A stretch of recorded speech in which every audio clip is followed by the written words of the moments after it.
Els castells de set, aquest ha estat el principal objectiu de la jornada de Sant Ponç, que durant 2 dies ha escalfat motors, omplint l'entorn del monestir de moviment, tradició i festa.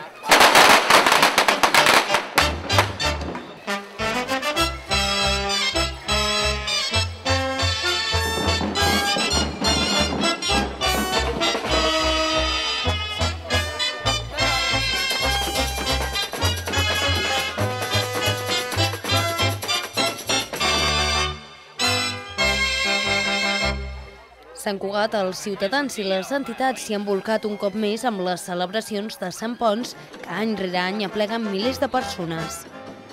Meravellosa, és molt familiar, molt petitona perquè Sant Cugat, però molt bé, molt maca. A mi m'ha agradat molt, la veritat que és el primer dia que hem estat passejant així un dia de festa i tal, i molt maco.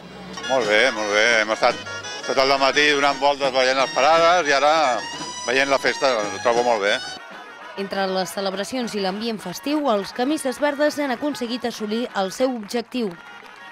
Els assajos han anat molt bé i prova d'això és que avui fem el 5 de 7, no? Vull dir que és un castell que, repeteixo, necessita molta pinya i estem molt contents, no? Demanar que la gent vingui, que s'animi. És una ciutat sense tradició castellera, però que ja portem 14 anys i que la tradició jo crec que s'està començant a agafar ja amb ganes, i la mostra és que això, que les places s'està omplint, no? Per Sant Ponç, per Festa Major i per la Diada, que són les grans actuacions d'aquí nostres.